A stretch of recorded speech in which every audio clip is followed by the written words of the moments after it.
કે જાણકારી કોને કહેવાય અને જ્ઞાન કોને કહેવાય.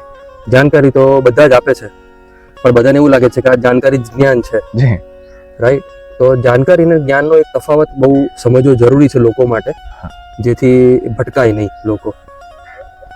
હું તો ભટકાવાય જ આમાં રહ્યા છે કહીએ તો ચાલે, કેમ કે આજકાલ ચારેય બાજુ જે વેચાઈ રહ્યું છે એ જાણકારી છે. તમે અત્યારે હું જે કંઈ આપણે વાતો કરશું એ કદાચ ગૂગલ ઉપર મળી રહે, બધી જ જાણકારી છે. આપણે અંગ્રેજીમાં કહે ને એ પ્રમાણે તમે જે પ્રશ્ન પૂછો મને એનું ઇંગ્લિશ ટ્રાન્સલેટ કરીને એકવાર કહો એટલે કદાચ લોકોને સમજાય કે that is the vast difference between information and knowledge. બરાબર છે. આ બધું જ ઇન્ફોર્મેશન છે. કારણ કે આપણા શાસ્ત્રો સંતોએ કીધું છે કે ગુરુ બિન જ્ઞાન ને ઉપજે, ગુરુ બિન મીટે નહીં ભેદ, ગુરુ બિન સંશય ના મીટે ભલે વાંચો ચારો ભેદ.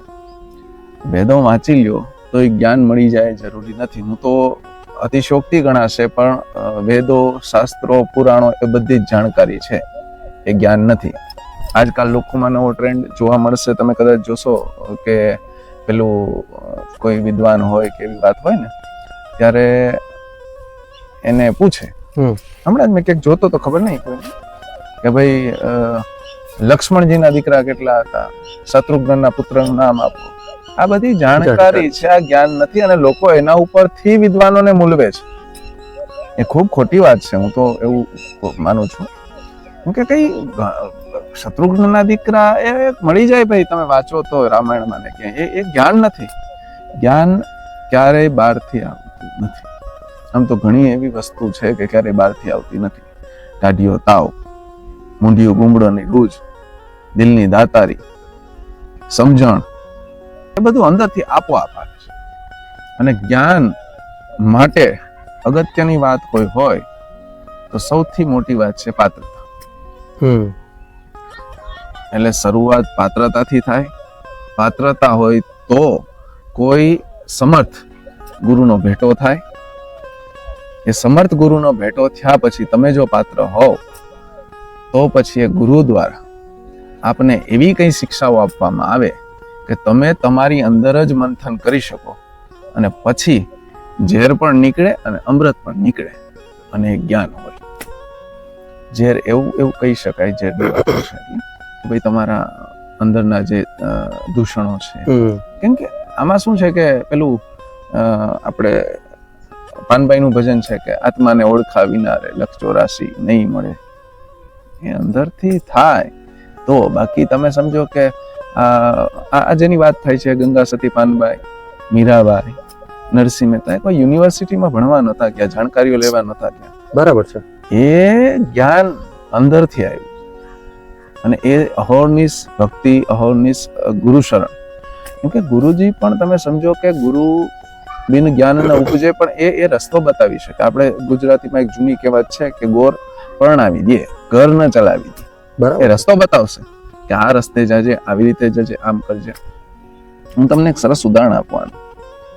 ગુરુ શું કરે, મહાભારત કાળનું છે કે દ્રૌપદીનો સ્વયંવરની આગલી રાત કૃષ્ણ ભગવાન અર્જુનને સમજાવતા કે ભાઈ કાલે સ્વયંવર છે તો ખૂબ ધ્યાન રાખજે. તારે માછલીની આંખ વીંધવાની છે, નીચે જળમાં જોઈને એટલે ખૂબ ચોક્કસાઈથી જળમાં નજર રાખજે.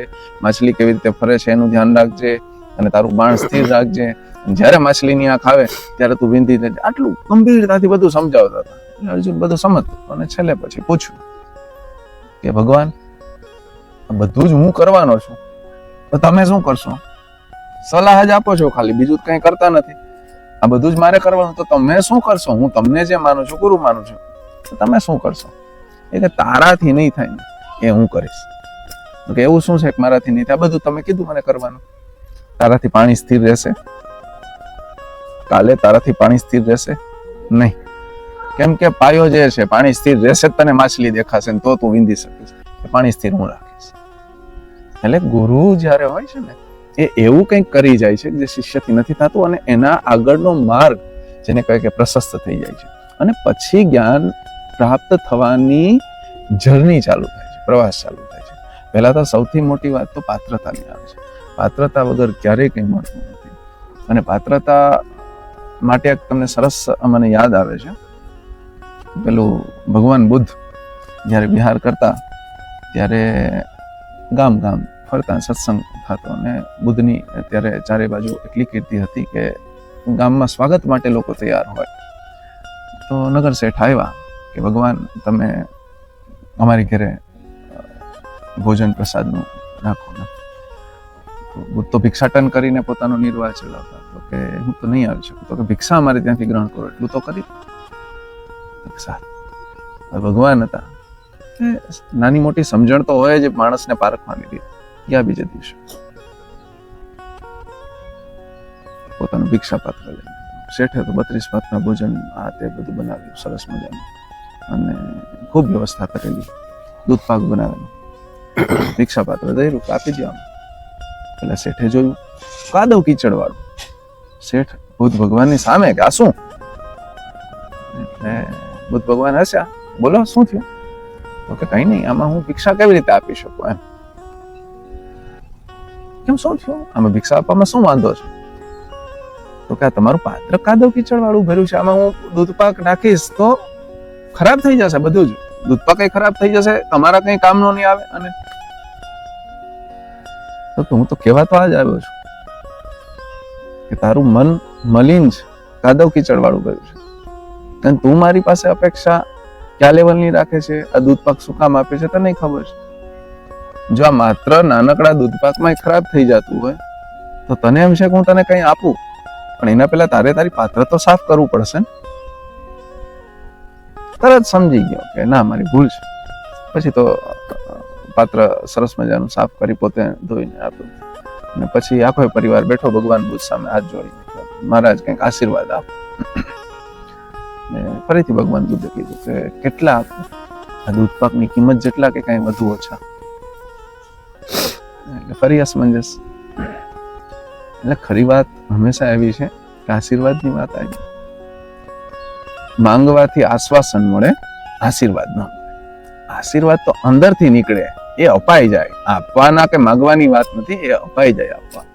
કેમ કે માંગો તો આશ્વાસન મળે, જા સારું થઈ જશે. હવે ખબર હોય કે થાય કે ન થાય એની વાત પછીની છે, પણ આશીર્વાદ એક એવી વસ્તુ છે કે જે તમારું કદાચ હું તો કહીશ કે એ ભાગ્ય પણ બને છે, પણ એ અંતર ના હોવા જોઈએ. કેમ કે આ અંતરથી જે નીકળે આશીર્વાદ નીકળે કે અભિશાપ. આપણે હમણાં જ જે વાત થઈ કે અંદર વલોવાઈ જાય, જે મંથન થાય, સમુદ્ર મંથન બહાર થયું અંદર થાય, તો જે સમુદ્ર મંથન માંથી નીકળ્યું હતું એ 14 રત્નો નીકળે, ઝેર પણ નીકળે અને અમૃત પણ નીકળે. આ બધું જ અંદર વલોવાય તો પણ નીકળે છે. આમાં કોઈ જ મિનમેક નથી. આ બધા શાસ્ત્રો, પુરાણો, વેદો લખેલા છે, બધી જ જાણકારીઓ છે. અને સૂક્ષ્મ દ્રષ્ટિએ જોઈએ ને તો એ આ બધું જ છે કે ભાઈ સમુદ્રમાં ક્યારે મેરુ પર્વત ઉભો રાખીને આવું ક્યારેક અમુક આ જે જાણકારી વાળા છે ને ભણેલા ગણેલા એમને ગળે ન ઉતરે. પણ વાતો આ છે, મંથન અંદર કરવાનું છે. દેવ અને દાનવ બે અંદર છે, બે મંથન કરશે અને પછી જે નીકળશે 14 રત્નો પણ નીકળશે, લક્ષ્મી પણ નીકળશે, ઝેર પણ નીકળશે, અને એ પીવા વાળું સિવાય ખુદ બનવાનું છે. આ બધું જ આપણા અંદર છે, બહાર ક્યાંય નથી. આ બધું જ આપણને સમજાવવા માટેની વાતો છે, સૂક્ષ્મ રીતે જોવાની વાતો છે. અને તમે વાર્તાની દ્રષ્ટિએ જુઓ તો ક્યારેક શંકા પણ ઉત્પન્ન થાય કે આવું થયું હશે. હવે નાગને કેમ બે છેડેથી પકડવો અને એ પછી પીસાઈ જાય, આવું ઘણું થાય. બરાબર છે, એકચ્યુઅલી આવું બન્યું હશે. એના માટે એવું છે કે ભાઈ સમુદ્ર મંથન જે છે, મંથનો અંદર કરવાના છે અને પછી જ્ઞાનની પ્રાપ્તિ થાય છે. અને ગુરુ કૃપા વગર તો થવાનું નથી. જ્યારે મેરુ પર્વત હતો એની ઉપર બ્રહ્માજીનો વાસ, બ્રહ્મા ગુરુપદે હંમેશા હોય છે. તો એમાં પણ ઉપર ગુરુ બેઠા હતા, બ્રહ્માજી ઉપર બેઠા હતા કે મેરુ પર્વત ડગે. એટલે આ બધી વાતો એવી છે કે જ્ઞાન અને જાણકારી વચ્ચેની કે ખૂબ પાતળી ભેદરેખા હોય છે. અને અત્યારે આજના સમયના લોકો માટે હું એટલું જ કહીશ બહુ સિમ્પલ ભાષામાં કે ભાઈ ગૂગલમાં નથી મળતું એ બધું જ્ઞાન, બાકી જાણકારીઓ તમામ ગૂગલમાં. અને એટલે